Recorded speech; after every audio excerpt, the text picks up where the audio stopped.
Spiritual Healing Network.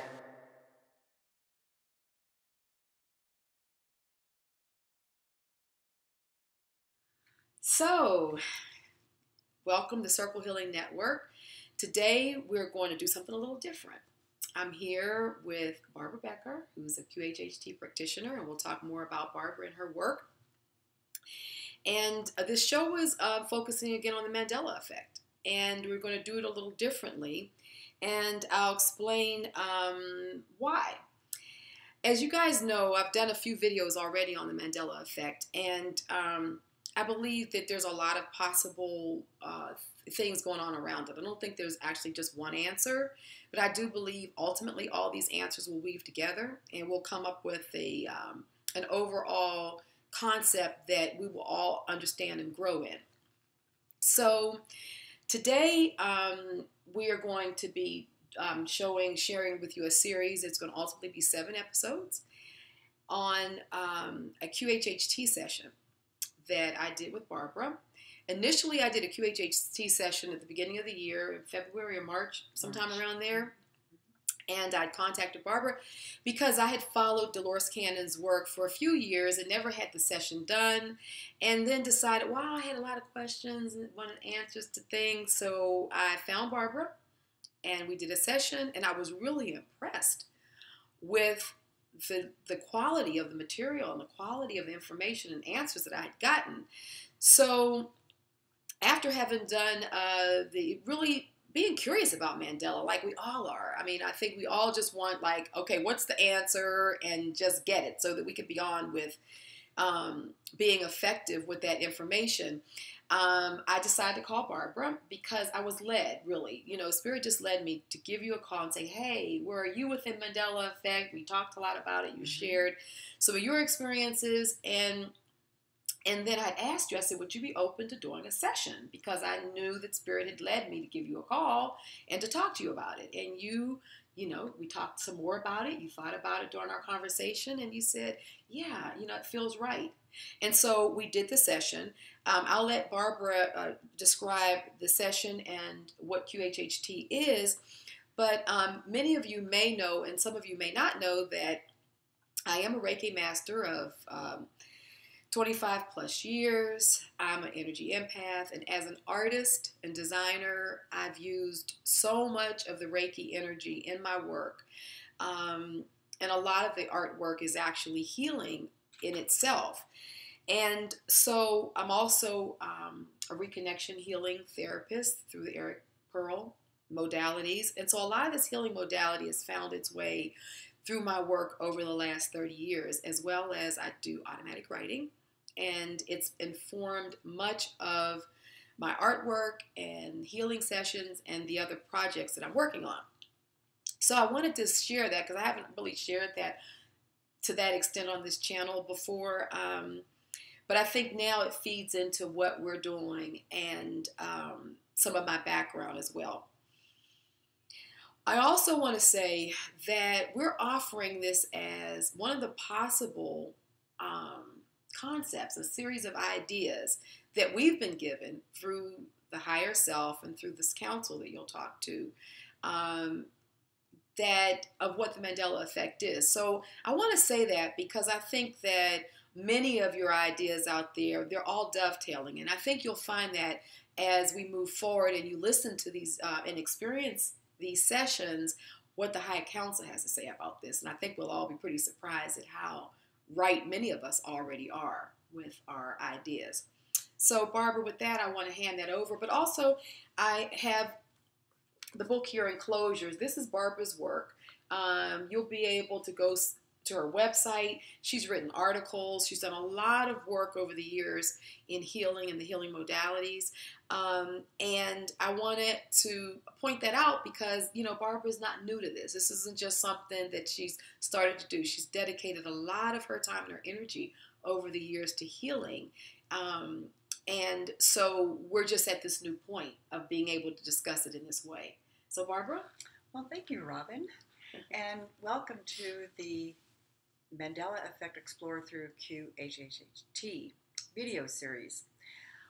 My name is Barbara Becker. I am an angel communicator, energy worker, and I also am an author of my autobiography. I'm a trance channel and a quantum healing hypnosis technique practitioner. Back in 2013, I received my first QHHT session, and then a year later, the practitioner who facilitated my session asked me to become a practitioner. I took the level 1 course and then went on to take the level 2 and level 3 trainings. What is quantum healing hypnosis technique and who created it? Dolores Cannon, who was a past life regressionist and hypnotherapist, created, developed, and perfected this unique, deep level hypnosis technique. And she also, through thousands and thousands of client sessions using her technique, she received lost knowledge. So, and this was over a 4-decade period of time. Now, she considered herself the reporter, the investigator, and researcher of lost knowledge. And she shared that knowledge in her many books that she wrote. She also shared the information through video and interviews, presentations at conferences, and interviews on internet radio programs. And all of her books can be found at ozarkmountainpublishing.com. Now, quantum healing hypnosis technique, we shorten it to QHHT, is a very powerful tool, a technique that brings the client down to a very deep level of hypnosis. And in that deep level, it is possible for the client to access a past life or a parallel life, and also to access what we call the higher self. Now, there's many names that we've given it over the years: super consciousness, higher consciousness, higher self, oversoul. Well, Dolores called it the subconscious. It's that bigger part of us that we are connected to, and it knows everything. And it has unfathomable, unconditional love for us. We have shortened the name from subconscious to SC. So if you ever hear that, you'll know what people are talking about. Now, also in the session, it is possible that the practitioner can access high councils or councils of beings. There's many councils throughout the universe. There's councils of planets, there's councils of activities throughout the universe.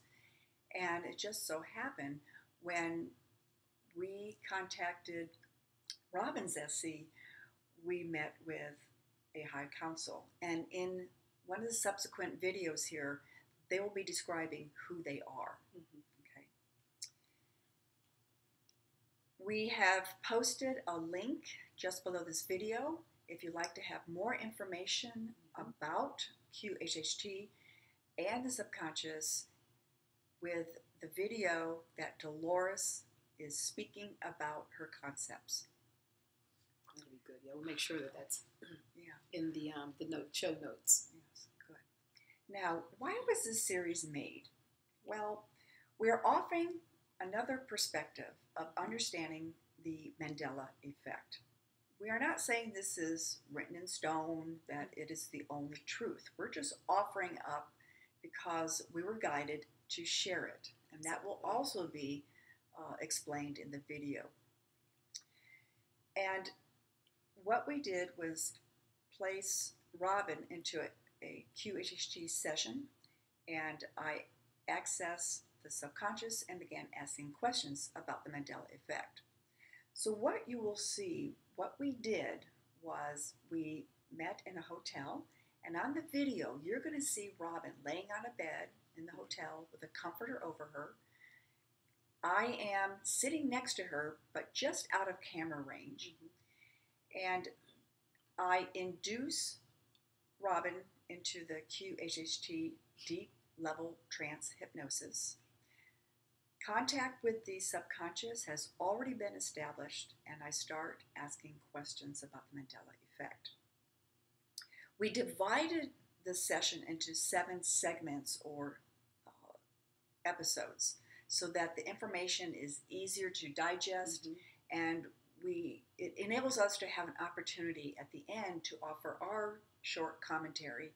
And as a bonus, I will be asking Robyn, what is it like being in a QHHT session? One thing to note is in the second video, when I had my headphones on listening to it, there was a sound anomaly, a loud sound, and it kind of startled me. And I just want to give you the heads up if you're using headphones. If you're using just your regular computer, there's not a problem, okay? Depending upon what a person wants to perceive or not, there are energy transmissions coming through the voice of Robyn from the High Council. And these energy transmissions can be perceived or not, just depending upon what you want for yourself. Absolutely. These video recordings were made with love and the greatest good for all. The comment section below the video is not activated. However, we invite your comments and questions directly to our emails, which we will post also below the video. Right. Yeah, we want to invite, people's ideas and thoughts and sharing, but this is also a format that once you listen to the episodes and see what the High Council has had to say about this, we want to be able to honor that and encourage more of, sort of a unity thinking and respecting everyone's thoughts and feelings about the world around them. So with the comments section deactivated, I think it'll allow the freedom for us all just to be able to experience it like that. So I wanted to say why we're doing it. Very good. In this first episode, I asked the question, what is the Mandela Effect and what is its purpose? Let's watch and experience. Robyn and I would like to ask you, dear subconscious, questions about the Mandela Effect. Would you be able to answer questions about the Mandela Effect today? Yes. Thank you. What is the Mandela Effect and what is its purpose?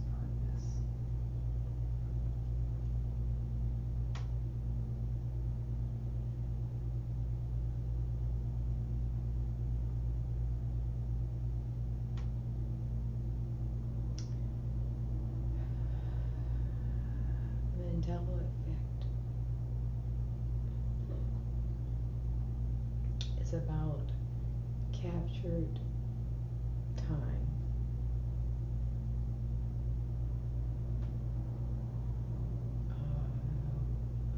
Woven time. It's showing the observers of it, those people who are beginning to see and recognize it, that reality is really like a big woven blanket,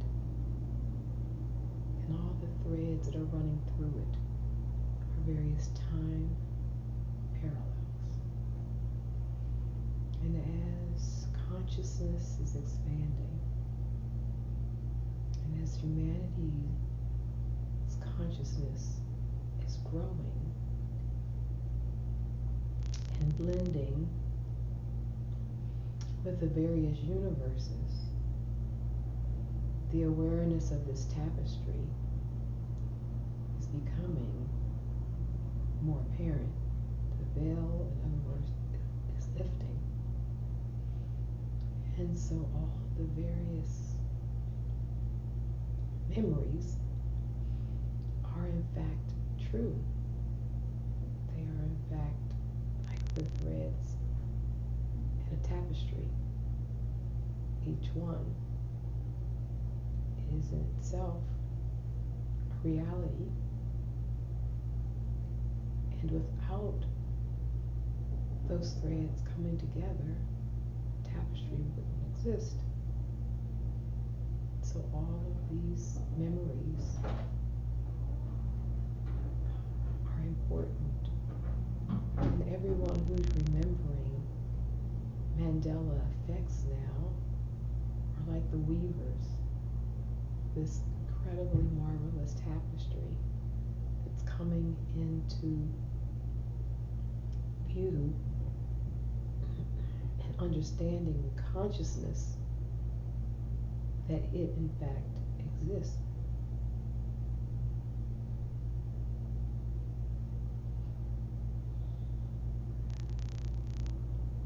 Is this Mandela effect showing us a validation of our expanded awareness and consciousness?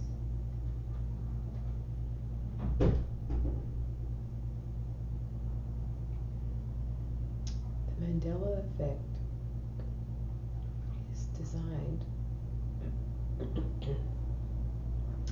to help all humanity understand how it is interconnected,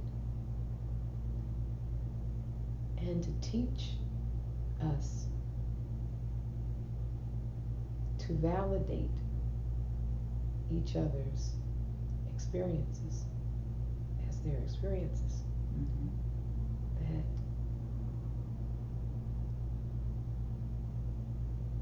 it's not appropriate to question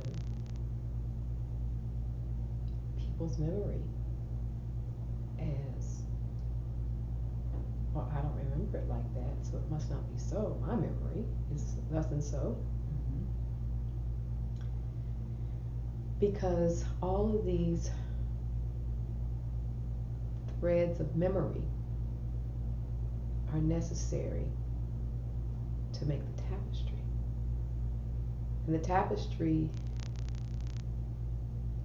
is conscious awareness. It is the field of all conscious awareness that is tapped into. And so,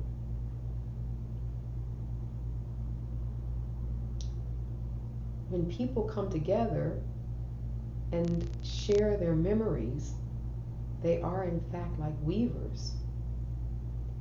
And those who,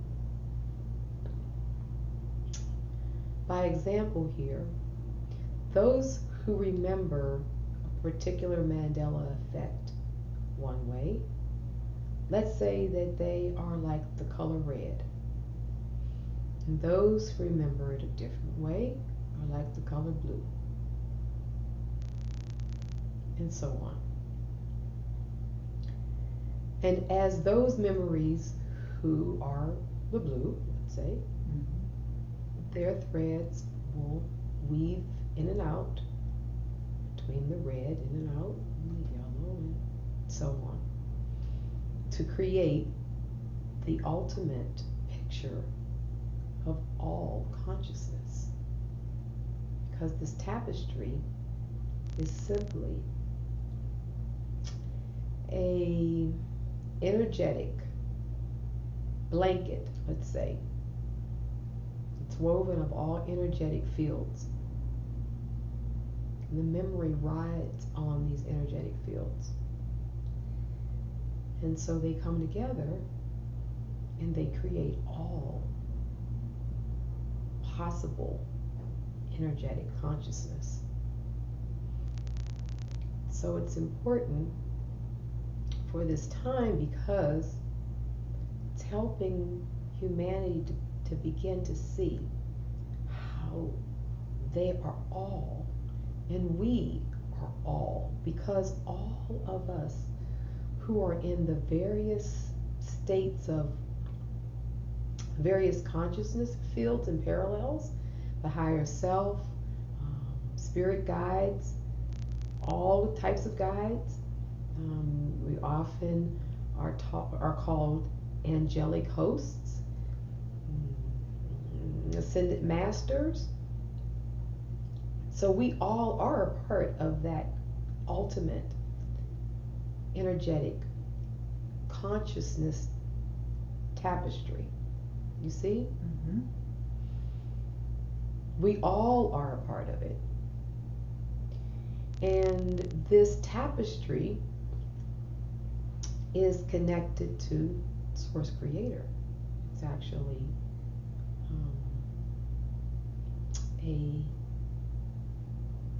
let's say an artwork, a piece of art that is done by Source Creator. So if you think of Source Creator as the artist or the musician or the writer, however, whatever, this is a product of that source's creation. And what's important is for people to wake up in a very tangible way to begin to see how we are all connected. So the Mandela Effect is beginning to have this type of effect on the third dimensional aspects of humanity.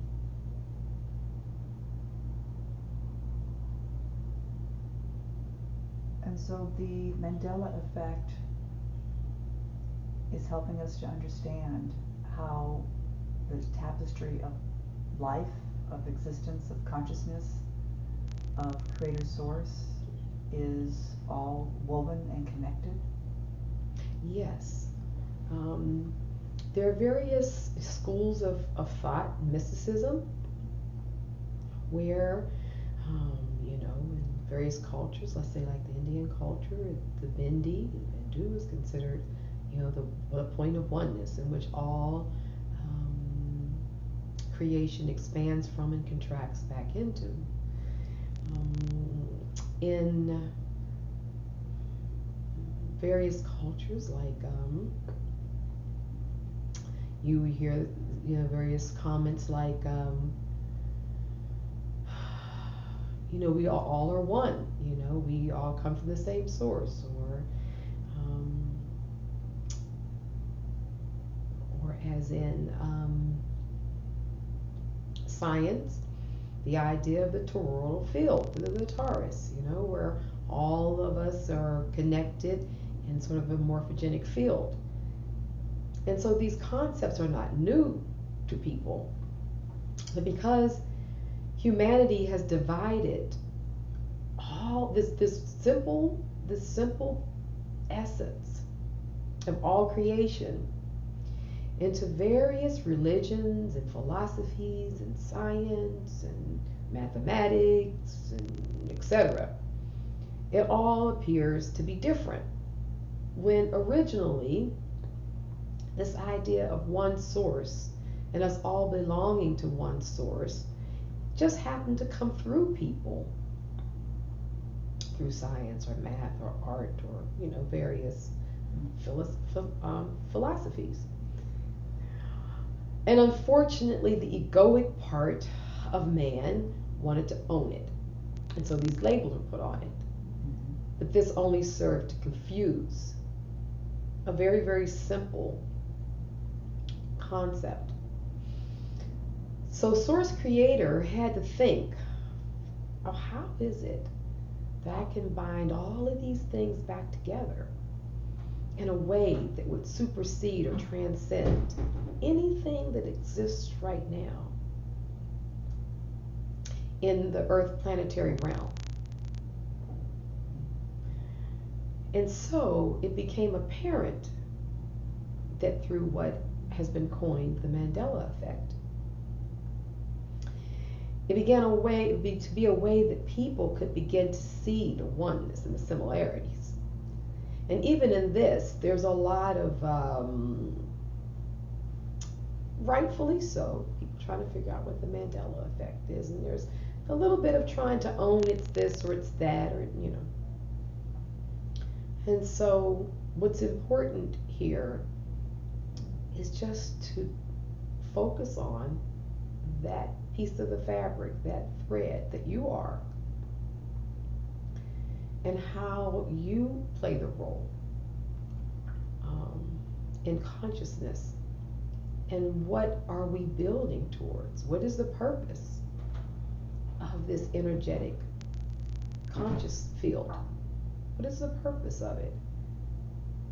Why am I to see this Mandela Effect thing like this? Why is it that this is happening to me now? These kind of questions. And because the Mandela Effect doesn't fit in any box as of yet, it's pretty free roaming out there, and it's helping a lot of people to become aware of, wow, there is something else going on out here, and it transcends anything I've ever been taught or told or have experienced. Right. So the High Council, through that message, is causing us to embrace unity consciousness and expand our awareness of our reality and accepting one another on a deeper, if not higher level. Mm-hmm. And isn't this interesting? It appears that this is telling us about expanding our consciousness. And this is what everybody's talking about right now, the shift, expansion of consciousness. What are your thoughts? What are your impressions? Well, one of the things that comes to mind, Barbara, is after this first episode, is the idea when we talk about consciousness, and for years, many of us who have been on the path, and those who are even new to it, you hear the idea. Oftentimes, you hear the onion analogy, yes, that the various dimensions are like the layers of an onion, and there are veils in between them, and this sort of thing. And I think what the Mandela Effect is starting to show us is the idea that of these dimensions, these veils, and how we're beginning to move in and through them. And so it has me thinking about dream time. And we pretty much accept that we all dream. And even those of us who don't dream, who don't remember our dreams, science has showed, dream therapists instead have shown that we are in fact dreaming when we're in REM. We just are not remembering it. So pretty much that's what's going on. Some folks remember it. Some of us are lucid in them, meaning we can sort of direct them and know what's going on that level. And so we never question other people's dreams. If someone comes to you with this crazy, wacky dream, you just kind of like, oh, really? And kind of laugh it off. And we accept it. And I think that's what the Mandela Effect is beginning to show us. That's my impression of it. It's sort of like the dream time. And all of our experiences may be different with Mandela. Some of us may remember a product being spelled one way, or someone dying or not dying. And none of it's right or wrong. It's almost like if we kind of approach it like we do our dreams, yes, oh, that's interesting. That's your reality, and it's making things more fluid. And so that's kind of what I kind of started helping me wrap my mind around what the council is saying, the idea of dreams. Very good. Mm-hmm.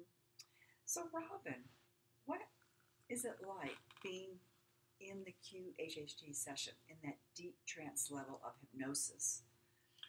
Well, one of the things I'll share right now for this part of our sessions is that, because I'm sure you'll ask me that again, and I'm sure I could probably think of 7 or 8 other things that come to mind, but the first thing that comes to mind, and partly because of I'm very analytical, and I kind of really do analyze the world around me.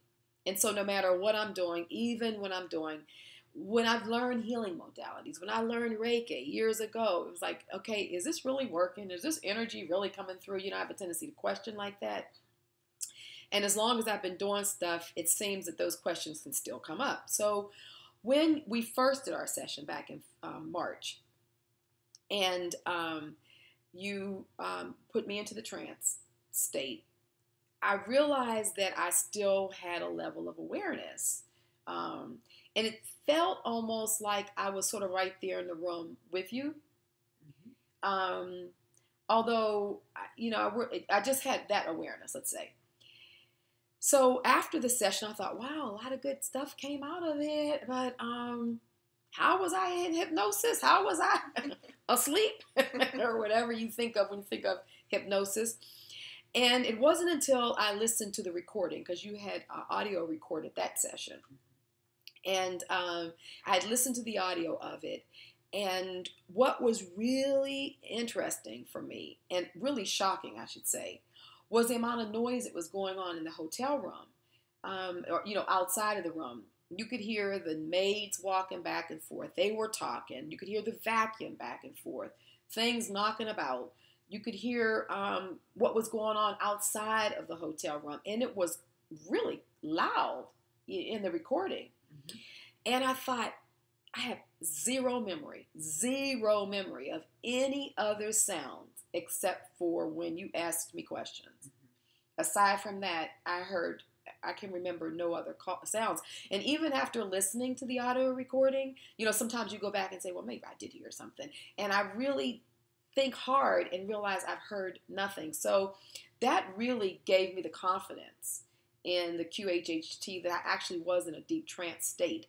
And so a lot of what was coming through had to be coming through from my, higher self, from my self-conscious. So that was the most compelling thing right off. Very good.